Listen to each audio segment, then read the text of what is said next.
गोलीय दर्पणों से संबंधित कुछ इंपॉर्टेंट डेफिनेशंस को समझेंगे, जिनके आधार पर आगे की डेरिवेशंस पढ़ना आसान हो जाएंगे। तो आज का वीडियो स्टार्ट करते हैं। तो सबसे पहले हमने यहाँ पर एक डायग्राम ड्रा किया हुआ है। यहाँ पर आपको फिगर में एक अवतल दर्पण दिखाया गया है।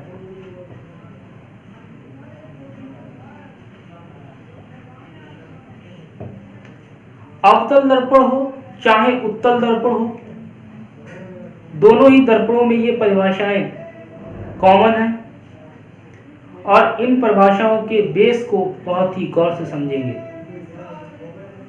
तो गोलीय दर्पण का सबसे पहला इंपॉर्टेंट पॉइंट है पोल ऑफ द मिरर, यानी कि दर्पण का ध्रुव।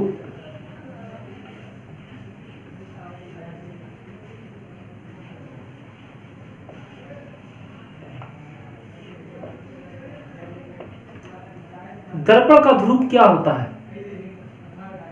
तो जो गोलीय दर्पण होता है, चाहे वो उत्तल हो चाहे वो अवतल हो, दोनों ही दर्पणों में, यानी कि जो गोलीय दर्पण का परावर्तक तल होता है, दर्पण में दो तल होते हैं, एक पॉलिश किया हुआ तल और जो दूसरा तल होता है वो परावर्तक तल होता है। तो गोलीय दर्पण के परावर्तक तल के, देखिए यहां पर इस अवतल दर्पण में ये पॉलिश किया हुआ तल है जो लकीरों द्वारा प्रदर्शित किया गया है।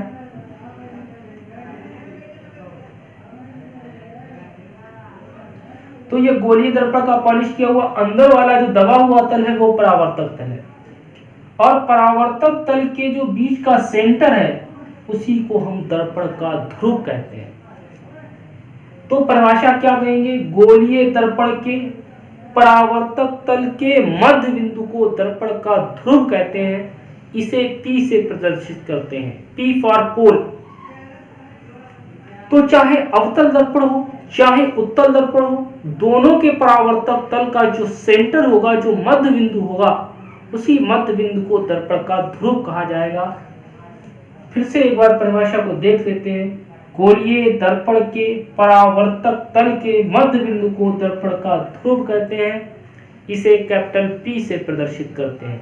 डायग्राम में देखेंगे, ये गोलीय दर्पण है, बाहर पॉलिश किया हुआ तल है, अंदर परावर्तक तल है। इस परावर्तक तल का ये मध्य बिंदु ले लेंगे और ये मध्य बिंदु ही हमारा गोलीय दर्पण का ध्रुव कहलाएगा। उम्मीद है आपको ये परिभाषा समझ में आ गई होगी। देखिए दोस्तों, दूसरा हेडिंग है वक्रता केंद्र, यानी कि सेंटर ऑफ कर्वेचर। पिछले लेक्चर में हमने आपको बताया था कि जो गोलीय दर्पण होते हैं वो कांच के खोखले गोले के भाग होते हैं। तो यहाँ पर चित्र में देखेंगे, यहाँ पर एक गोला दिखाया गया है। इस गोले को अगर यहाँ से कट कर दिया जाए तो यहाँ से देखिए इस तरीके का एक पार्ट निकलता है और इसके ऊपर जब पॉलिश कर दी जाती है तो ये दर्पण बन जाता है। तो देखिए ये जो दर्पण है, अवतल दर्पण है, ये किसका भाग है? तो ये कटे हुए गोले का भाग है। अब कटे हुए गोले को अगर पूरा बना दिया जाए तो देखिए यहाँ पर ये सर्किल बन गया। अब इस गोले का जो केंद्र होगा उसी को वक्रता केंद्र कहा जाएगा।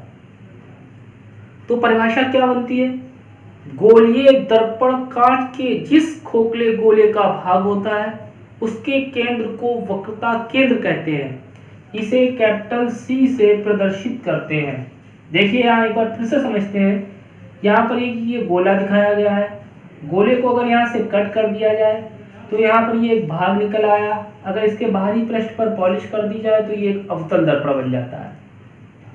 अब इस कटे हुए भाग का जो केंद्र है उसके केंद्र को ही वक्रता केंद्र कहते हैं। तो परिभाषा हुई, गोलीय दर्पण कांच के जिस खोखले गोले का भाग होता है उसके केंद्र को वक्रता केंद्र कहते हैं। इसे कैपिटल C से प्रदर्शित करते हैं। परिभाषा लिखेंगे, गोलीय दर्पण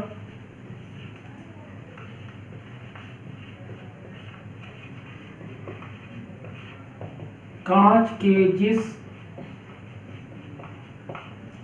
खोखले गोले का भाग होता है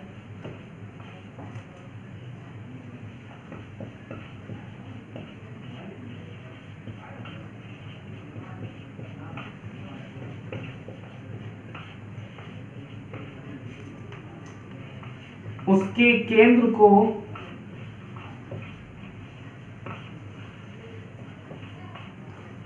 वक्रता केंद्र कहते हैं।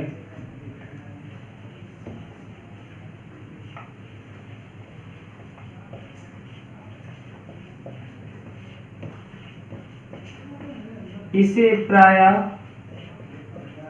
कैपिटल सी से प्रदर्शित करते हैं।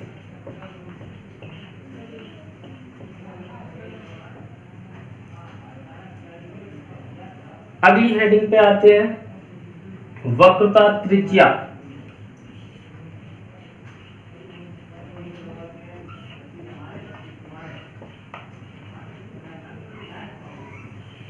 Radius of curvature. देखते हैं दोस्तों, समझते हैं इसको। इस डायग्राम को देखिए, ये गोलीय दर्पण का ध्रुव P है और ये वक्रता केंद्र C है। तो कहेंगे ध्रुव P व वक्रता केंद्र C के बीच की दूरी को वक्रता त्रिज्या कहते हैं। इसे कैपिटल R से प्रदर्शित करते हैं।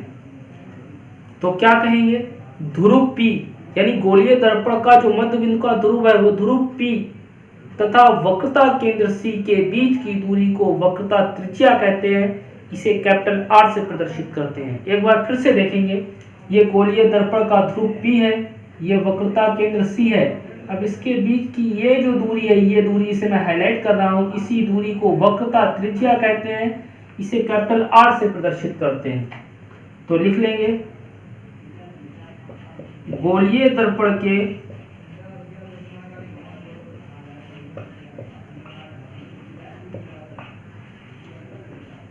ध्रुव P तथा वक्रता केंद्र C के बीच की दूरी को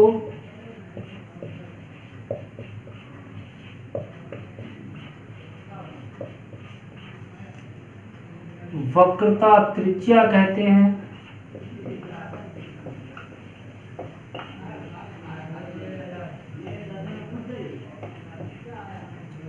इसे कैपिटल R से प्रदर्शित करते हैं।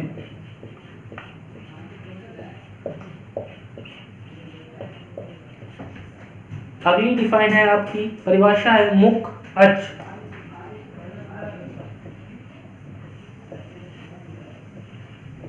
यानी कि प्रिंसिपल एक्सिस। ये तो और भी सरल परिभाषा है।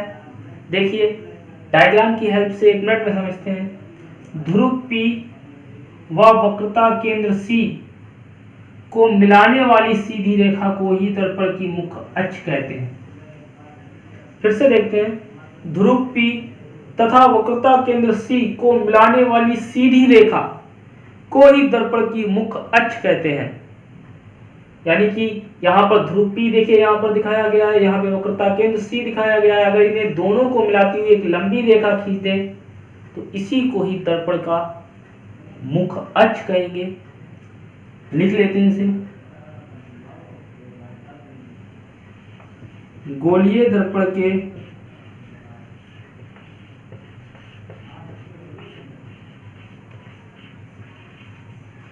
ध्रुव P तथा वक्रता केंद्र C को मिलाने वाली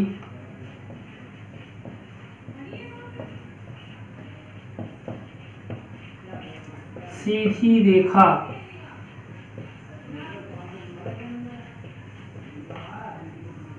दर्पण की मुख्य अक्ष कहलाती है।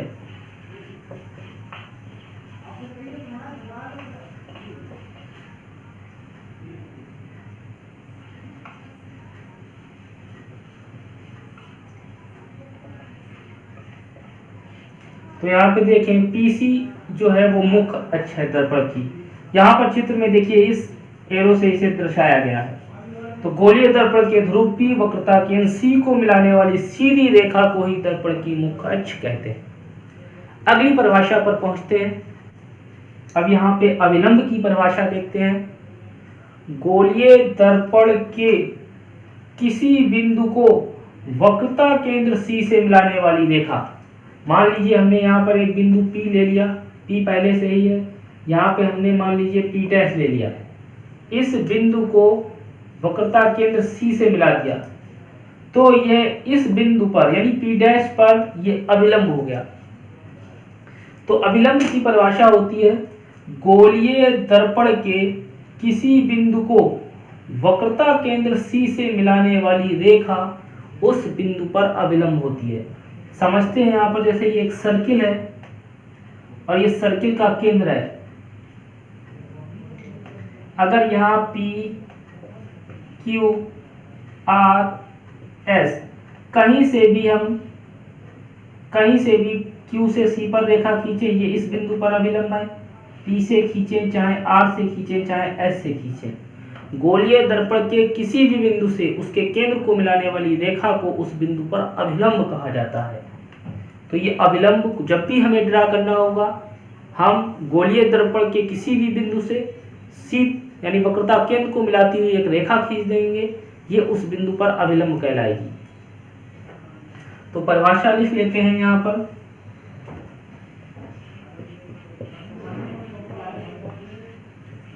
गोलीय दर्पण के किसी बिंदु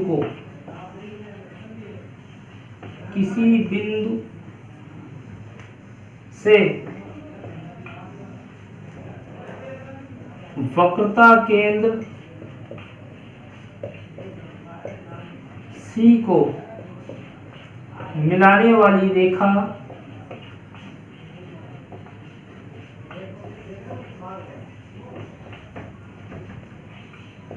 उस बिंदु पर अभिलंब कहलाती है।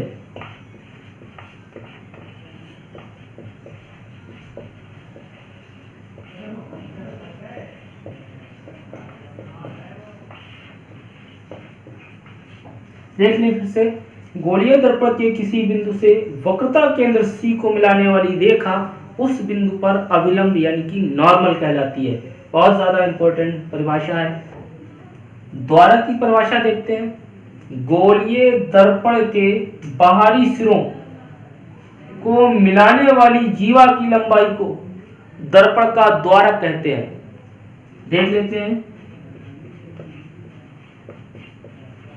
गोलीय दर्पण के परावर्तक तल के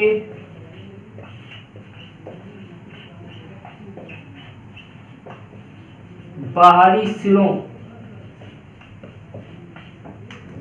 को मिलाने वाली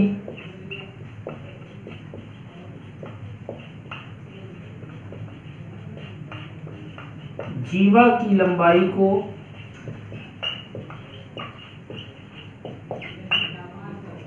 दर्पण का द्वारक कहते हैं।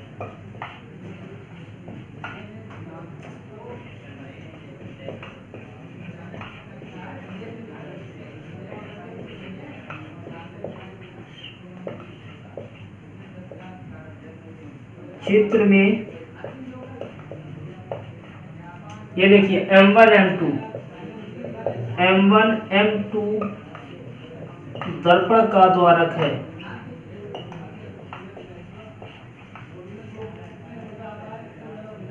देखिए दोस्तों, गोलीय दर्पण चाहे उत्तल दर्पण हो चाहे अवतल दर्पण हो के परावर्तक तल के, ये परावर्तक तल के बाहरी सिरों M1 M2 को मिलाने वाली जीवा की लंबाई, ये देखिए ये जीवा की लंबाई है, इसी को दर्पण का द्वारक कहा जाएगा। चित्र में M1 M2 दर्पण का द्वारक है। अगली परिभाषा है फोकस अथवा मुख्य फोकस। बहुत ज्यादा इंपॉर्टेंट दोस्तों है ये परिभाषा। देखते हैं इस परिभाषा को। देखिए यहाँ पर एक अवतल दर्पण दिखाया गया है चित्र ए में, और चित्र बी में एक उत्तल दर्पण दिखाया गया है। देखिए अवतल दर्पण यानी कि इसके उभरे हुए पृष्ठ पर पॉलिश है, और यानी कि उत्तल दर्पण इसके दबे हुए तल पर पॉलिश है। अब ये मुख्य अक्ष है, सीपी दर्पण की मुख्य अक्ष है, पी ध्रुव है, सी वक्रता केंद्र है। तो देखिए गोलीय दर्पण की मुख्य अक्ष के समांतर चलने वाली प्रकाश किरणें, देखिए ये मुख्य अक्ष है, यहां से प्रकाश किरणें समांतर चल रही हैं। दोनों दर्पणों में देखेंगे, अवतल दर्पण हो चाहे उत्तल दर्पण हो, ये देखिए ये मुख्य अक्ष है, मुख्य अक्ष के किरणें समांतर चल रही हैं।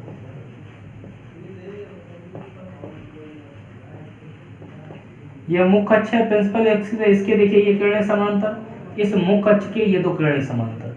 तो कहेंगे मुख्य अक्ष के समांतर चलने वाली प्रकाश किरणें दर्पण से परावर्तन के पश्चात जिस बिंदु पर वास्तव में मिलती हैं या जिस बिंदु पर मिलती हुई प्रतीत होती हैं, उस बिंदु को गोलीय दर्पण का फोकस अथवा मुख्य फोकस कहते हैं। इसे कैपिटल एफ से प्रदर्शित करते हैं।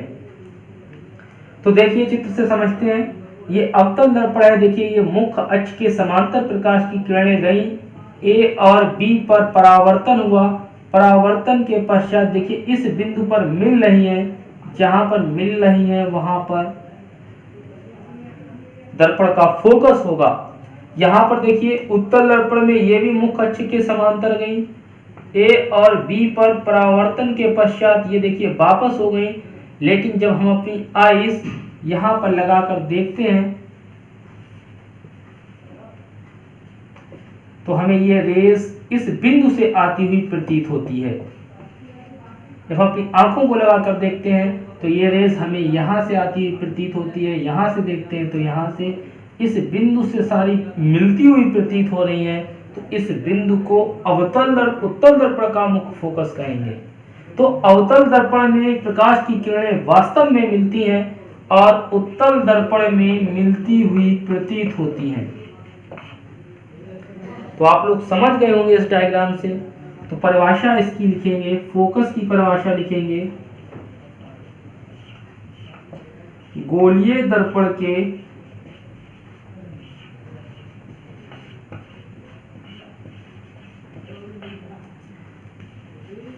मुख्य अक्ष के समांतर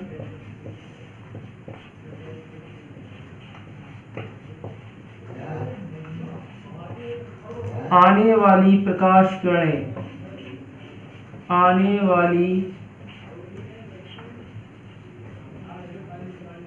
प्रकाश किरणें दर्पण से परावर्तन के पश्चात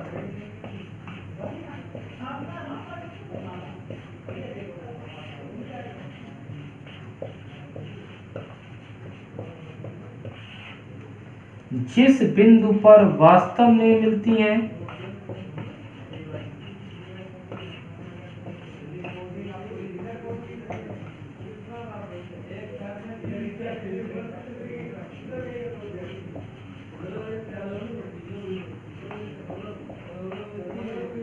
या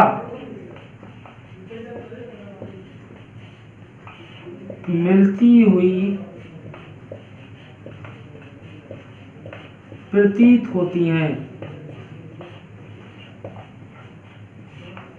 उस बिंदु को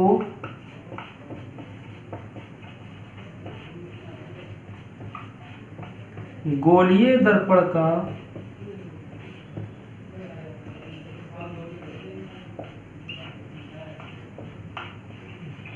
मुख्य फोकस कहते हैं।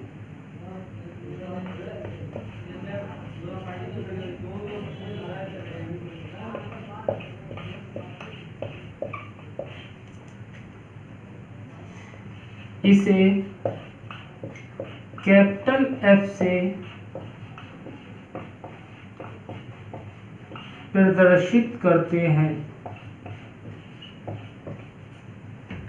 देखिए दोस्तों, अवतल दर्पण में वास्तव में मिल रही हैं, जबकि उत्तल दर्पण में देखिए किरणें यहीं से बैक हो गई, लेकिन इस बिंदु पर मिलती हुई प्रतीत हो रही है, तो इसी बिंदु को दर्पण का मुख्य फोकस कहेंगे।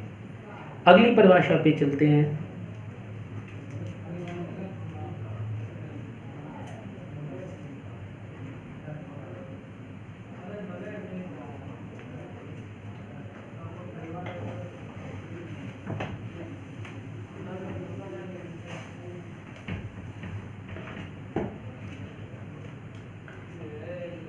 अगली परिभाषा है फोकस दूरी।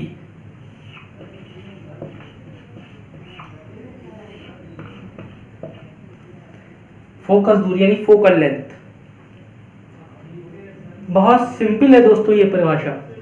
देखिए ध्रुव P तथा फोकस बिंदु F के बीच की दूरी को गोलीय दर्पण की फोकस दूरी कहते हैं। इसे स्मॉल f से प्रदर्शित करते हैं। यहाँ पर देख लें, ये ध्रुव P और फोकस बिंदु F के जो बीच की दूरी होगी उसे फोकस दूरी कहेंगे और इसे स्मॉल f से प्रदर्शित किया जाता है।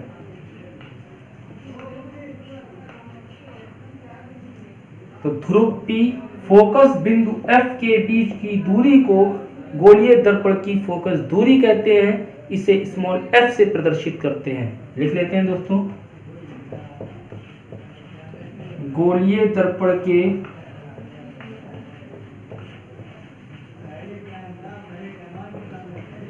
ध्रुव P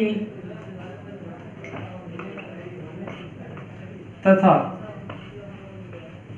फोकस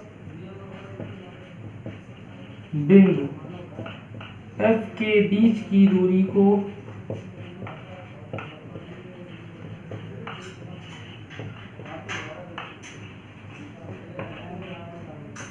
फोकस दूरी कहते हैं।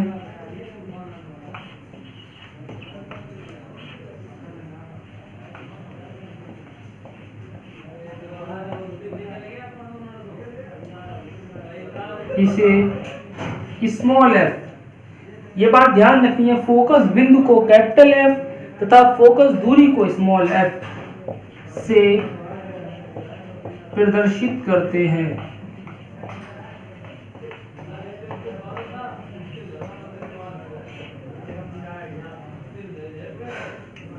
दोस्तों फार्मूला होता है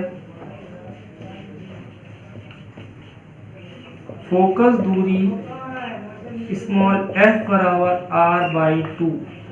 बहुत इंपॉर्टेंट फार्मूला है, ये आगे वर्क करेगा। देखिए r/2 यानी कि ध्रुव P और वक्रता त्रिज्या के बीच की दूरी को हम लोग कैपिटल R कहते हैं, और ये जो फोकस दूरी जो होती है वो वक्रता त्रिज्या की आधी होती है। इसे नोट करिए अच्छे से। इसके बाद अगली परिभाषा पे चलते हैं। अगली परिभाषा है फोकस तल।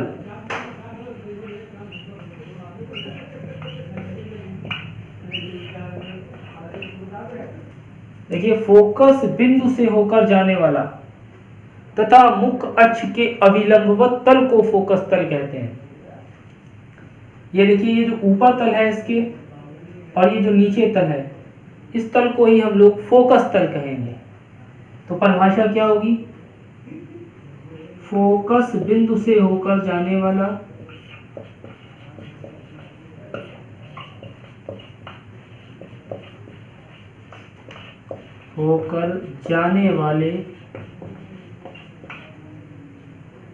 तथा मुख्य अक्ष के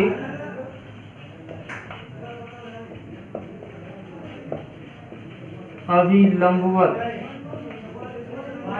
तल को फोकस तल कहते हैं।